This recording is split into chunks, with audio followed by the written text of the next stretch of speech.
realize what you missed. Oh. I gotta get it. Okay. See the kids.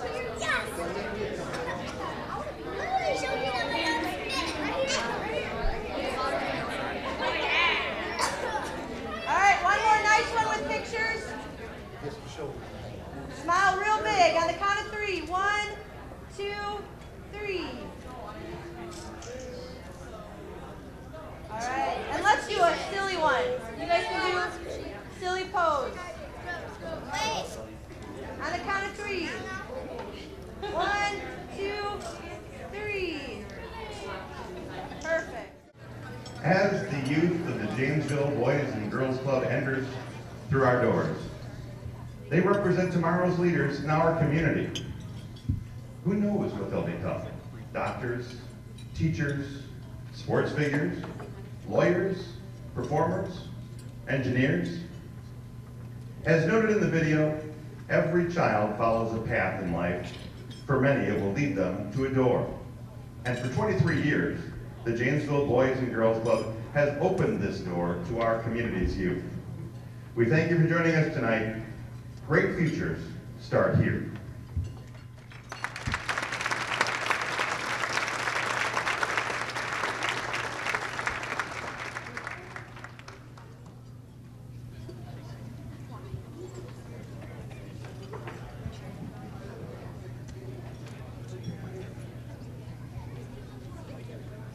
And now, if we would all please rise, we will have a rendition of our national anthem by club member Presley.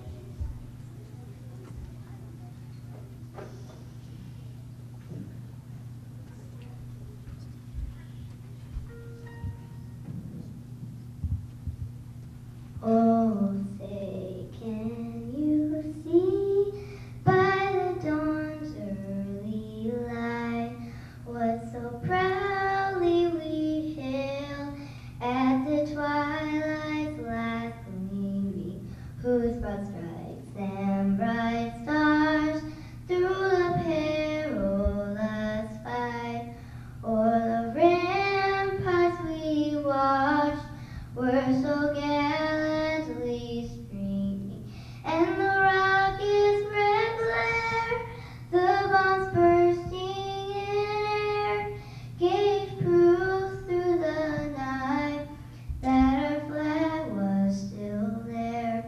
Oh, say, does that star-spangled banner yet wave o'er the land of the free and the home of the brave?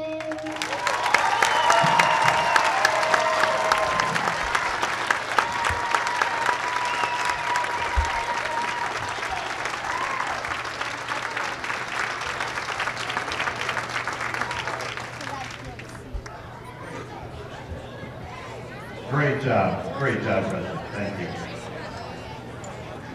And I'll probably have, oh, you're already down. I was going to say, I'll have you remain standing. We will have Brittany Manser with the invocation for this evening. Brittany.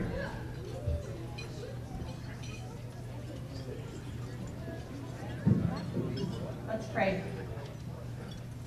God, we thank you so much for so many people coming out and supporting such a great organization, and we thank you for this food that we are about to receive.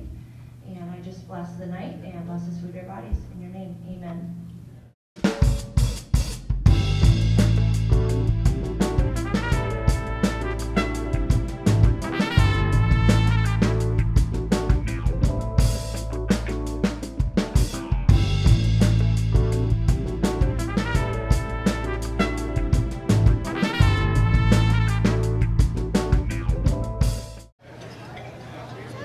Well, how's the hamburgers and the steaks, ladies and gentlemen? My feeling as well.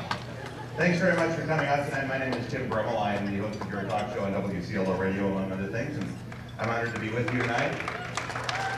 And very honored to be part of what's going to be a very fun and exciting evening for you all, I hope, and also a great celebration of the great things going on with the youth in our community. At this time, and feel free to go on eating, by the way, finishing your meal or your dessert, but we do want to kind of keep the program moving along so we don't make it a late night for you this evening. So just keep at it and enjoying what you're enjoying. While I bring up here someone that many of you probably know, some of you may not have met yet. It is the new executive director of the Janesville Boys and Girls Club. If you would help me welcome Carrie Kalinsky.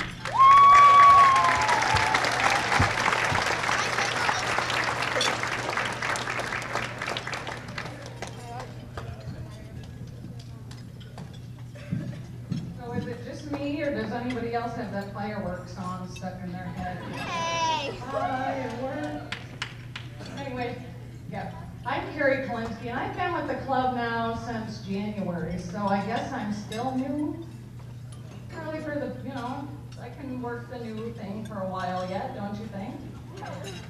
But I am extremely honored to be part of the Boys and Girls Club of Janesville. My passion is working with kids, and before I came to the club, I worked in the school district for 13 years. So this was a really good move for me.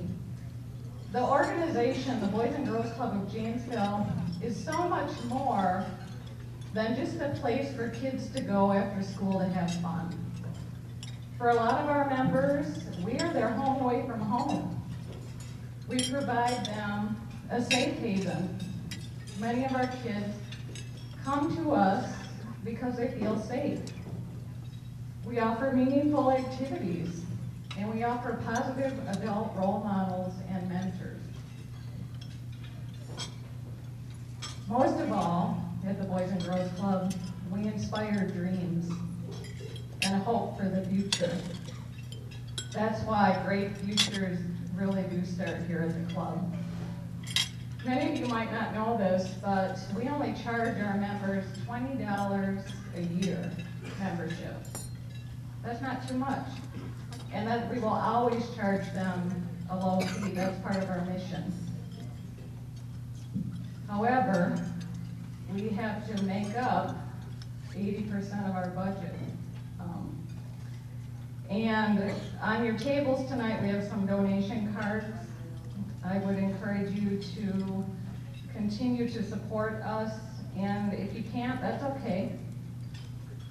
Take the cards with you, and maybe at a future date, you would be able to support us, and we appreciate that.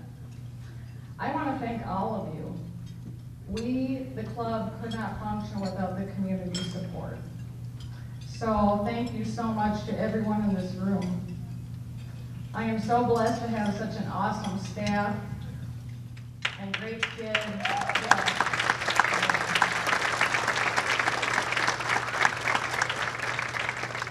And we will honor them in a little bit. But I appreciate everything that all of you have done. And I am so happy to serve my community. I grew up in Janesville, and I tell the staff this, when I used to teach at the club. I used to work with some of the expelled students, and I would come to the club once a week and teach at the club. And every time I walked in there, I just felt at home. So when the opportunity came for me to come and work at the club, I felt like I was coming home. So I'm so honored to serve my community and work with the wonderful staff and kids that I have, so thank you.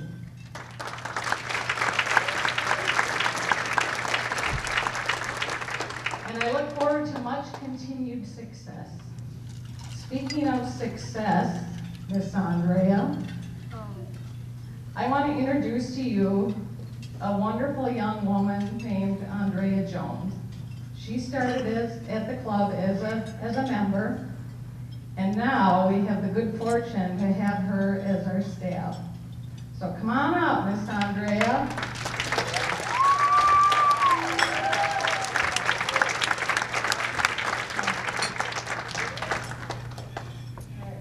She's going to share her story with you after a hug.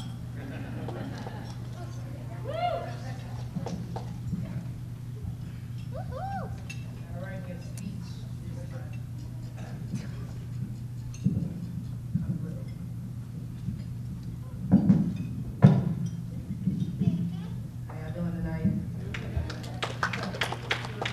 By the way, the steaks are awesome, just saying. Got a chance to steal me one of those when the kids think crazy. I want to first, I'm going to be so embarrassed right now. You know I'm looking at her right now. I want to first give a special thanks to somebody in here. This person opened my eyes about life when I didn't want to be here. She showed me a better route to go than the route I took before. Still to this day, she's standing by my side when nobody was around. Becky, I want to thank you so much for saving my life.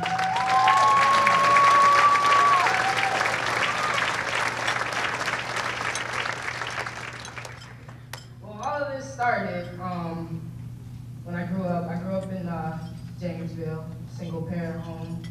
I didn't really think about being a negative kid that's growing up until I moved to Madison. I was trying to fit in with everybody else and do what they do, but it kind of just led me in the wrong path. I was doing drugs, and I was a very violent kid. I was always in trouble, always.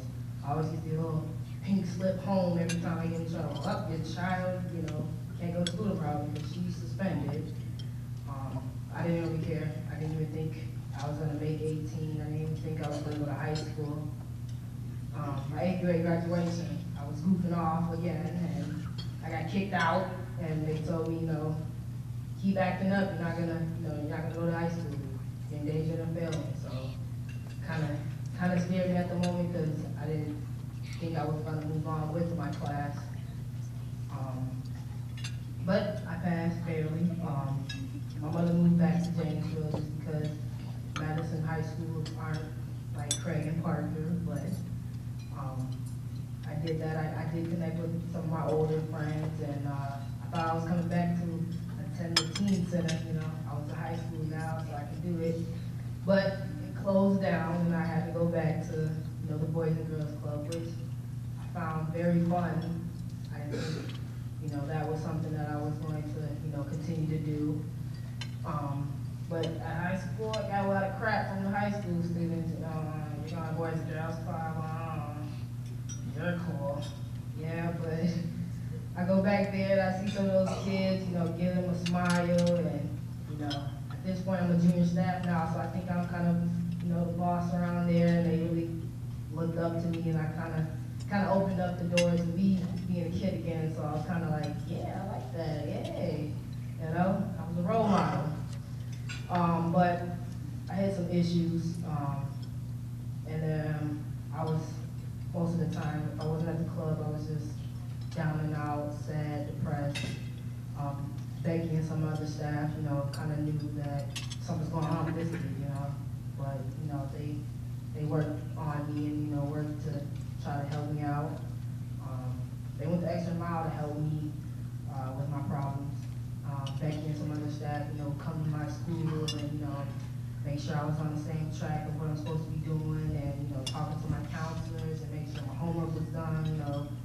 And finally, I felt like I was a part of something, you know, EDC family, you know. I reached a breaking point in my life, and I kind of just spilled everything that was going on, you know, with the issues that I was having, you know, personal problems that I was dealing with, and I felt a lot of weight lifted off my shoulders, you know, but still I was kind of in a hole, and I was kind of, you know, by myself. I was down and out again after even explaining to them my issues, explaining them to my problems. I was still kind of like depressed, I guess, you know, but I ended up dropping the ball and going into the hospital, and once again my staff came in, you know, they came to cheer me up, you know, and, you know, calling me. I actually had a phone call from one of the staff that was in Africa, you know, called me in the hospital, and she's like, you know, I'm here for you. I'm like, you're not here for me, you're in Africa. But, you know, Becky came and seen me, you know, it was much love from them, and it kind of gave me that push to do better, and, you know, I didn't want to let the main people who really supported me down, and show them that I can get up and I can, you know, fight for my life. Finally, everything started going good, you know, school. I had my supporters on my side. I was trying to, rough time. I was trying to get my license. I was 18 already, and it was hard because I failed 3 times already. But Becky, she worked up. She's like, all right, let's quit, let's go. And she was already on me. But the day I got him, I called up like, hey, Becky, I got my license, woo! I walked in the club that day and she gave me this card. So she did it, finally, I guess. You know, and it kind of just gave me that, like, yeah, I got it, yeah. You know, I was kind of happy about that. I could drive finally. But, you know, I finally, you know, started looking up, things was going good, you know. I was actually getting ready to graduate high school early, and I actually got accepted to UW Rock County. But something,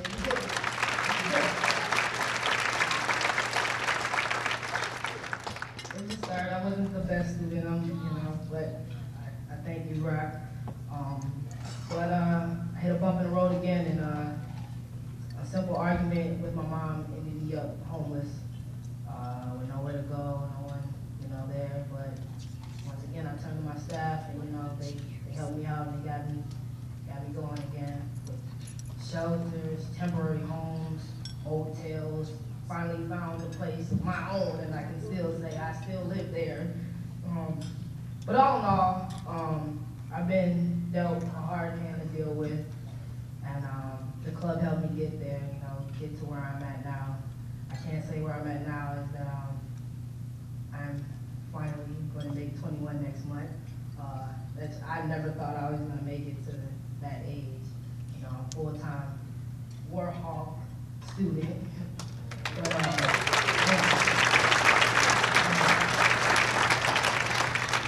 But I'm proud to be, you know, a Boys and Girls Club alumni, because without them, I wouldn't be here today speaking to you lovely people. They pulled me out of the gutters plenty of times, you know, and I do appreciate each and every one of these people here that helped me and helped these kids here too. So I thank them, and I thank you guys too. So thank you.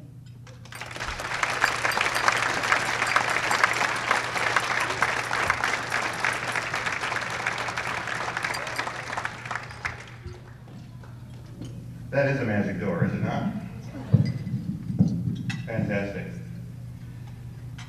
If you're enjoying the dinner, you're enjoying the program so far, you have one title sponsor that you should thank today, and that's all the great crew out at Johnson Bank.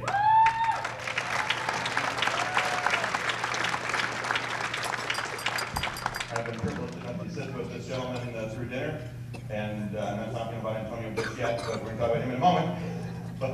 But Mark Gregory is the Senior Vice President and Private Client Manager at Johnson Bank, and they have most graciously become the title sponsor of tonight's event, and please welcome Mark to the stage.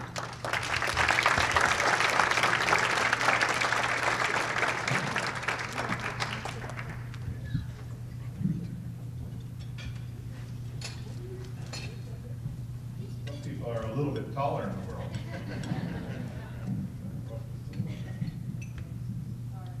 No, you're fine. You're fine. On behalf of Johnson Bank and Johnson Insurance, I too would like to welcome you to this year's Steak and Burger Night. This is our 9th year as the title sponsor, and we are proud that we have joined us tonight to help support and inspire all of our youth as they achieve life's goals. One of the main reasons that Johnson Bank enjoys our partnership with the Boys and Girls Club is their core values. Values they focus on with each and every child that is part of their program. You hear them use terms like honesty, caring, cooperation, respect, responsibility, and integrity. All values that are critical in order to be that leader of tomorrow. All values that challenge you to truly be great. In the past years, we've been very fortunate to have special guests that have shared their personal experiences and belief systems that support their journey to greatness. We've had people like Bob Lanier, Ron Dane, Dan Jansen, Donald Driver, no pressure, and Leroy Butler, just to name a few, many of which credit their personal success to organizations just like the Boys and Girls Club. And this year, we are just as fortunate to have another Super Bowl champion from our Green Bay Packers, Antonio Freeman.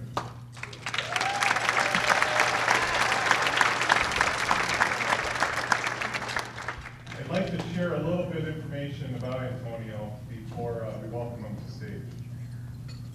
Nicknamed Free and wearing green and gold number 86, Antonio Freeman played for the Green Bay Packers from 1995 through 2001, and again in 2003 season. The peak of Freeman's career occurred during the Packers' Super Bowl 31 victory over the New England Patriots in 1997. During that game, Antonio Freeman caught a then Super Bowl record, and he shared with us that was broken by 1 yard and happened to be broken by a player who has the same aging as him. So, as he said, it stays in the family. I hope I'm not stealing any of your thunder. But he got a record-length touchdown pass of 81 yards from then quarterback Brett Favre. He had his last NFL season in 1998, catching 84 passes for a league-leading 1,424 yards. And making his first trip to the NFL football. One of his greatest and memorable plays came during Monday Night Football in the November 2000 game versus the Minnesota Vikings. Despite bad weather conditions, Freeman caught what initially appeared to be an incomplete pass while lying on his back. However, the ball actually bounced off multiple parts of Freeman's body without hitting the ground, untouched by a defender. Freeman jumped to his feet and ran the ball into the winning touchdown over our rival, the Vikings.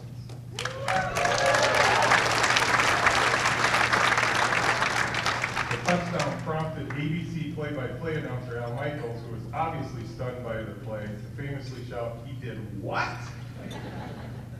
In 2005, ESPN labeled that catch as the greatest play in the history of Monday Night Football.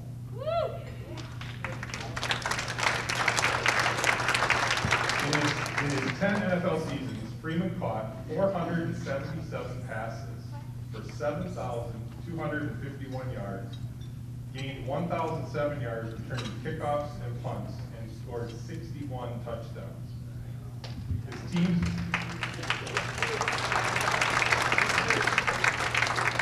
made the playoffs in 7 of those seasons. He appeared in 4 NFC Championship games and 2 Super Bowls. He ranks 5th all-time on the Green Bay Packers receivers list with 6,651 yards and 431 catches. Freeman had 3 1,000-yard receiving seasons in his career, 1997 through 99. His final catch for the Green Bay Packers occurred on the road in December of 2003 during the 4th quarter of Brett Favre's phenomenal performance against the Oakland Raiders on ABC's Monday Night Football following the death of Favre's father. In 2006, Freeman won a Pop Warner Award for his work with youth. He played in the Pro Bowl in 1999 and participated in the NFL Alumni Skill Competition at the February 2007 Pro Bowl. Freeman is now very involved in charity work, especially through his Be More Free 86 program. Before we officially bring him up on stage, we have a few of our young guests that have prepared a special club welcome and introduction. Kids, come on up.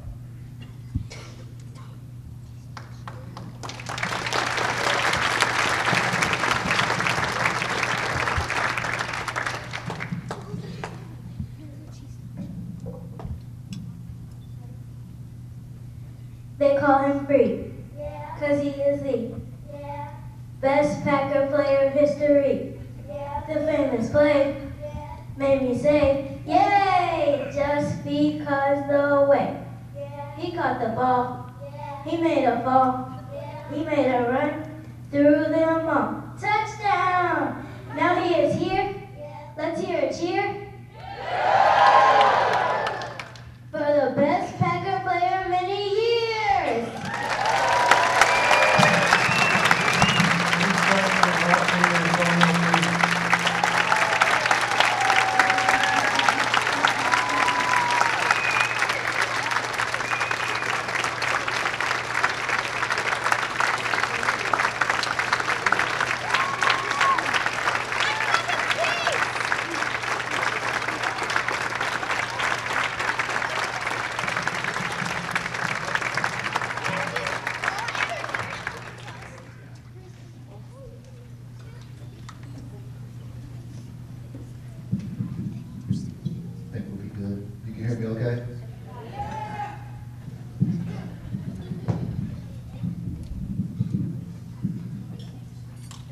want to say I haven't, well, I can't say I haven't, but that's been one of the best welcomes since that Monday night catch, so thank you. No, but first of all, I want to say it's an honor, personally, for me to be here at the Janesville Boys and Girls Club. I had some major problems getting here today, so I got to share that with you. I am exhausted. I spent 4 hours in the airport with a plane delay, and I was wondering if I'd really make it here today, but God has his way of working miracles, and I made it here, and I'm just so happy to be here, only because, not only, but I come from a family. I'm the youngest of 3 kids. I was fortunate enough growing up to have mom and dad there, to have a big brother, a big sister, and I had consequences growing up. And to all the kids out there, if you ever get a chance to tell your parents thank you, and you love them, do it as many times as you can, because it makes your parents feel good. And I thank my parents all the time for providing me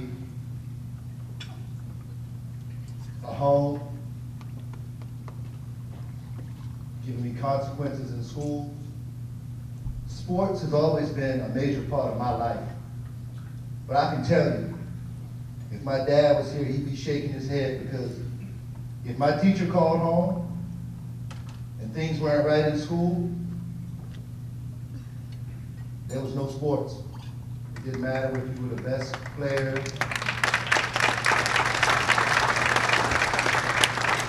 Coach would call 30 times. It didn't matter. If you didn't do right in school, there was no after-school activities. And for a lot of my elementary school life, that was my situation. I was one of those kids that people drew to me. I was kind of a class clown. Good athlete at that age. But my local recreation centers, particularly the Boys and Girls Clubs centers, they saved my life. Because I'm from the streets of Baltimore, Maryland, rough neighborhood, everything you can imagine right across the street that you don't want your kids to be exposed to. So my community center, the Boys and Girls Club, was an outlet for me. It was a sense of security for my parents also, because they knew I could leave school and go to the local center, have fun with other kids, fellowship with other kids, make new friendships, play some sports, play some board games, but you were safe until mom and dad got off of work. Then they could come get you, and you could go home and have your family life. But my local community Boys and Girls Center served as a tool to keep me off the streets. Because all my friends who were athletes, they loved to be in the streets. They loved to be the bad guy. And it's hard being the good guy. So I feel you when you talk about just how it all spiraled down. It's tough being the right person, being that positive person. And I couldn't be a goofball in school. So it was hard for me. I always made good grades growing up because I knew that was my ticket to play sports. And it didn't matter. If I didn't achieve the grade, I didn't play the game. So school was always extremely, extremely important to me personally, because I wanted to play sports. That was my way of just releasing energy, of who I am, being able to show through my personalities, my personal traits.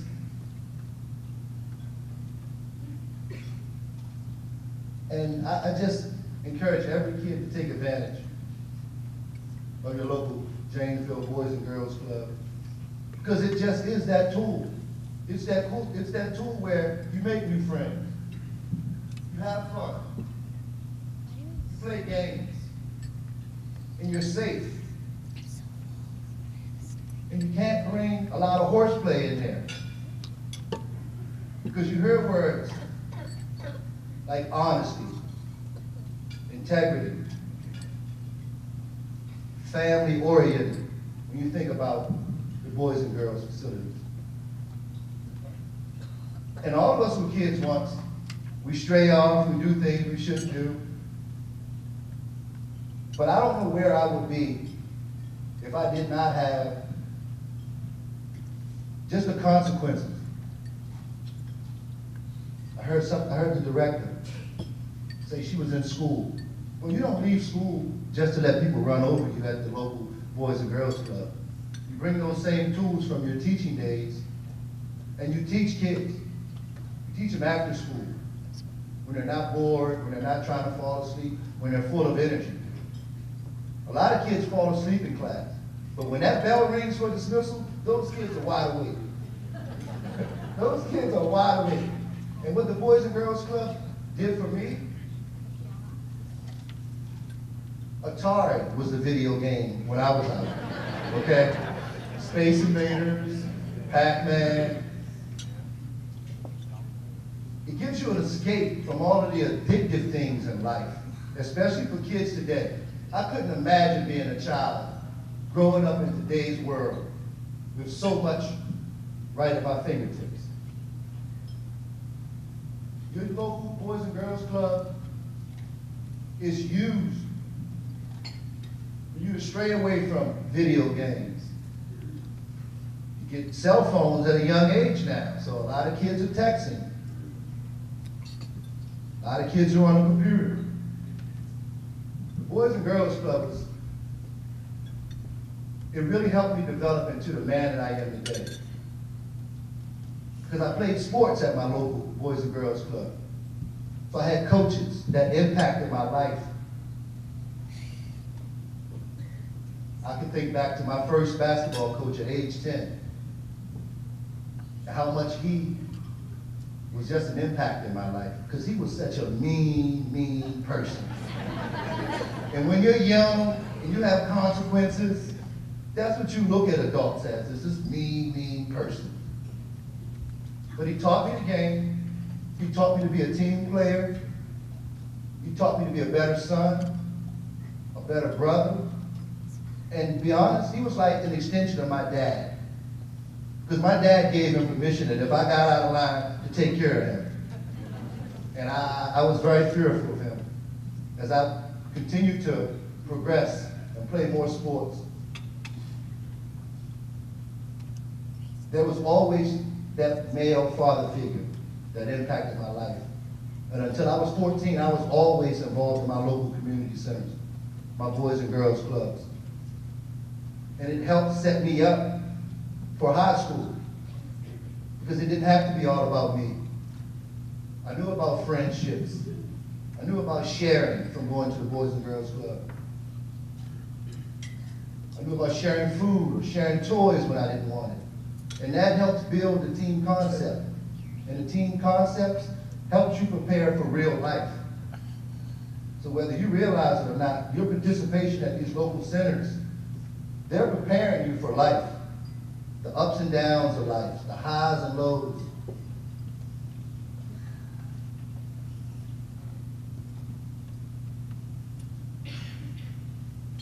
And it just gives me so much thrill to come back and talk to kids.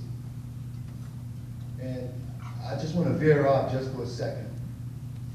Just let every kid in here knows that there is a great reward for showing respect to your elders. There is a great reward for listening to your parents, listening to your teachers, listening to your advisors or counselors. Because all those people are extensions of your parents.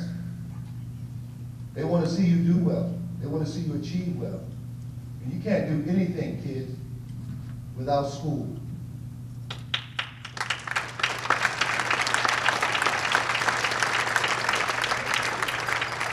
And a lot of you see me as this former Green Bay Packer, this Packer Hall of Famer, but I had to do school first. And I had to be a well-rounded kid. I couldn't just be great at math. I love math. Math is my favorite subject. Hated social studies, hated science.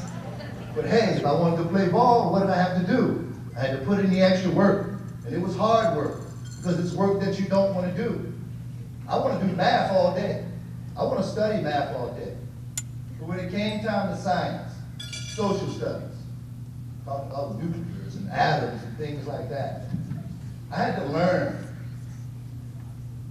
how to study, how to prepare, how to take notes, how to read a whole sentence and take the most important part out of it. And there were tons of kids growing up in the inner city of Baltimore that was just as great as athlete as I am, or as I was back at that time.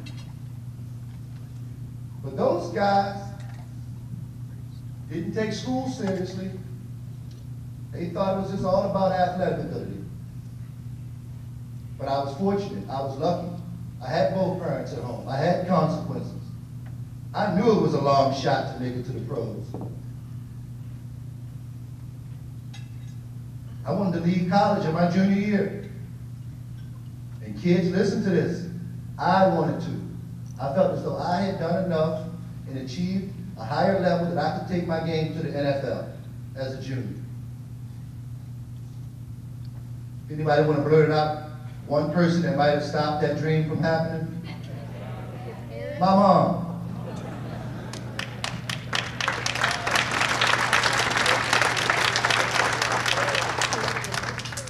My mom said, don't you dare deny me the opportunity to see you walk across that stage and graduate. That's my trophy. That's my Super Bowl trophy. And as much as I thought I was letting an opportunity get away from me, moms knows best, kids. I'm telling you, I thank my mom every day for making me go back to school. She didn't tell me. I didn't have an option. She said, you're going back to school. And I was here because I was a grown man. I could make my own decision. I was ready to enter a world where I'd make way more money than my mom ever made in her career, probably. But it mattered to me that my mom wanted me to finish school. And inside somewhere, I wanted to finish school. And I share that story with you. Is to this day, I thank my dad, because without my dad, I would have been involved in a lot of different things in the inner cities in Baltimore. But I had a dad that would pull me right out of this audience right now, bring me right up to the steps, jack me up, get me in line, and then put me back in place. And I thank my parents for being hard on me. None of the other kids had that. None of the other kids had to do their homework before they came out to play. None of the other kids had to change their school clothes and put on holy, what we call play clothes back then. I didn't understand why. All my friends got to wear their clothes when they left, coming to the Boys and Girls Club. They're still dressed with their school clothes on. I had my old raggedy clothes on. Why? Because mom wanted to preserve my clothes to last throughout the year. Well, those other kids, after the first quarter, their clothes were holy and shot up, and they didn't have anything to go to. But I say this, that I always, whenever I speak to kids, I just always reiterate the fact of respect your parents, respect your parent figures, your teachers, your counselors at the Boys and Girls Club. Because you can learn a lot from hanging around other kids. You learn what not to do, and you learn what to do. But when you put yourself in a surroundings like a Boys and Girls Club type surrounding, you only learn what to do. You don't learn what not to do. Because what not to do is not important. I was a great student growing up. And it was hard for me, because there was probably 5 other kids in the inner city that were really good students. The other 25 didn't care. Their mom didn't check their homework. They didn't have consequences. So I kind of stood alone. But I had the support of my family, my coaches, my advisors at my community centers, that I was doing the right thing, that I could achieve something that no one else in that generation could achieve. But it starts here. It starts at the Boys and Girls Club level. Had it not been for my opportunities at the Boys and Girls Club level, to play football, to play basketball, to do homework. That's a good thing to do, kids. When you get a chance and you're not doing anything, do your homework before you get home. That was something that I always trusted on. And I would go to my local community center. And before I played, I did my homework. All of the other kids were playing ping pong, playing pool, shooting baskets. I had to isolate myself and get my schoolwork done. That's the important stuff. That's the things you learn at a community Boys and Girls Club Center. You learn what's important and what's not. So I encourage every kid in here that's involved to stay involved. Even in your older years, come back, be a counselor, offer some advice, offer some experiences to the younger kids about what the Boys and Girls Club meant to you growing up. You'll have that chance today. You'll have that chance one day. And I hope it's just as positive as my experience in my community, Boys and Girls Club Center. I mean, it was a place where I could just let everything out that I couldn't do at home. And athletics and just being around other kids makes you want more of it. It makes you want more discipline. It makes you want to have more fun, meet more friends. And through my life, after the Boys and Girls Club, because of what I learned, I wanted to get an education. So I strived to be a good scholar. And from my high school, I earned a scholarship to Virginia Tech to play football as a student athlete. I never tell anybody that I'm an athlete. You have to be a student first. You have to before you do anything. And for me, to have the opportunity of life that I've been able to experience the last 15 years, I just always feel owed to come back and share my experiences, a positive experience with younger kids, with parents who can take this message home and say, did you hear Antonio? Nothing's possible without school. You know, the theory of dumb jocks, well, you can't be a dumb jock. You definitely can't be a dumb football player, because the first thing you do when you get drafted is they hand you a book about this thick. And you got to learn the rules. You have to learn the plays. You have to learn alternate plays. So there's no dumb jocks. School has to be important. Recreation has to be a valuable part of your life. And your recreation can take place at the Boys and Girls Club. I mean, these were some great skits. That song, Firework. It took me 30 seconds of listening to those girls to say, wow, they really can sing. Because that's a song that I like. I listen to. And for everyone who showed the courage, all the kids who showed the courage to come up here and perform in front of an audience, that's a big step for these kids.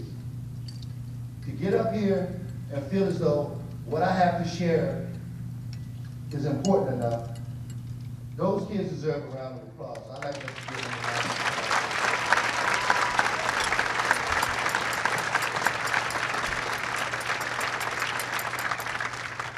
And I say that because I was once that kid. When there was a school play, or a Halloween or a Thanksgiving play at the Boys and Girls Club Center, I was front and center.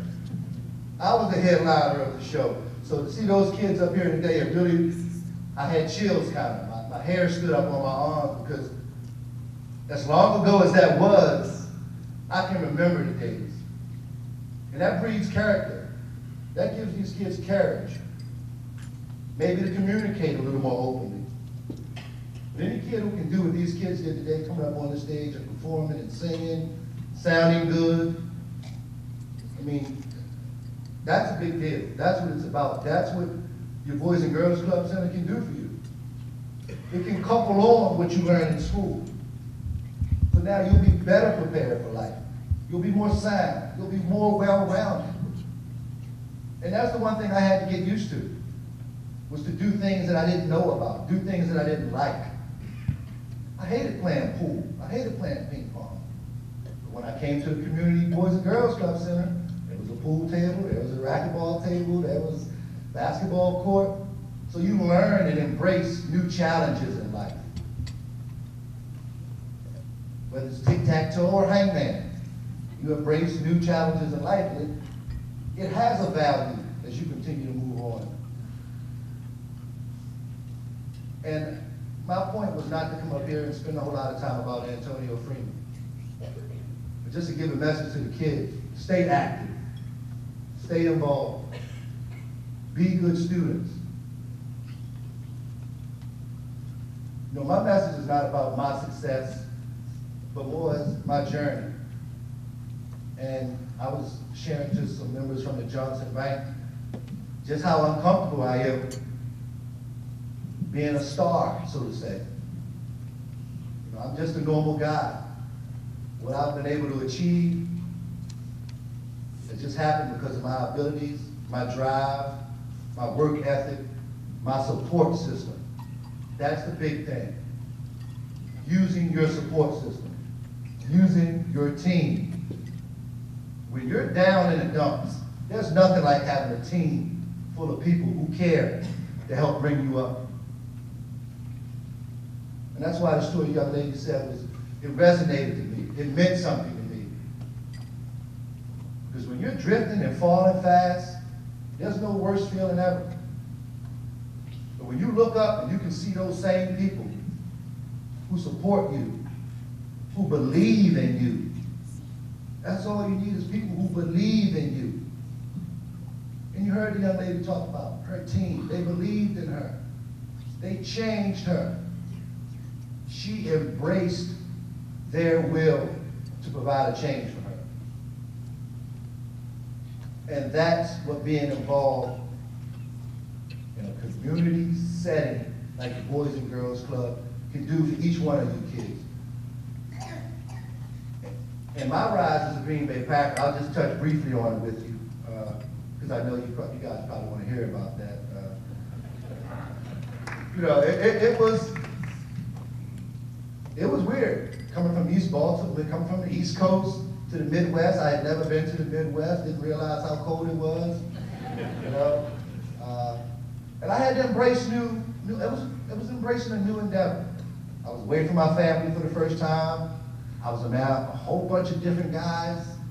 I had to get accepted by these guys. I had to do something that made me accepted by these guys. And just playing for the Packers for 9 years has really been an overwhelming experience for me. It's been the best time of my life. Being in that locker room with those guys, sharing the fact that we all won the championship. Some members at my table were talking about, you know, my personal accomplishments, and I always told them, the best thing about being a Green Bay Packer and my years as a Packer was being in that locker room after Super Bowl 31, where we all celebrated as a team, collectively. Whether you didn't play at all, whether you were a trainer, whatever your position was, we did it together. And that's the same message you get at the Boys and Girls Club. We do it together. We embrace the kids, we bring them up, we uplift them, we give them confidence to achieve in life. Because so many kids nowadays want to just drop the ball and say, okay, forget about it. We have a chance to do something special. And being involved in the Boys and Girls Club gives you that support system. You're going to need a support system at some point in time. When I made it to the pros, one of my first stops was back at my local Boys and Girls Center, where that same coach who I said was a mean butt, that was my first stop when I got back home after my rookie year. I wanted to tell him, thank you. Thank you for being so tough on me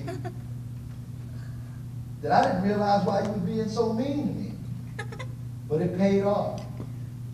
He built me up to the point where nothing anybody could say could break me down. That's how mean he was. Nothing anybody. So when I got to Green Bay and Coach Mike Holmgren started yelling, that was water off the back. I didn't worry about that. But those are the experiences that I had to endure, that I was able to share with a number of people.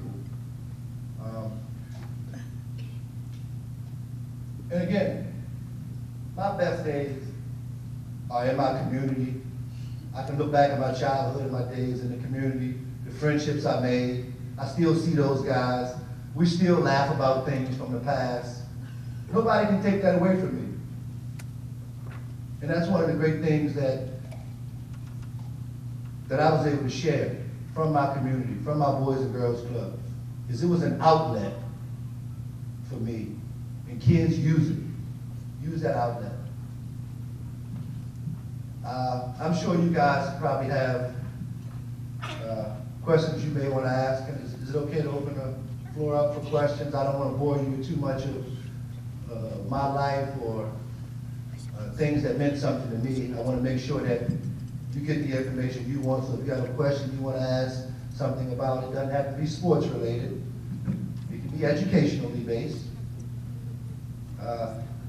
I'd like to hear it. I mean, there's a lot of things that I'm doing on an educational level after football, but again, it's not about me. If you get an opportunity, please visit my website, Be More Free, 86 programs.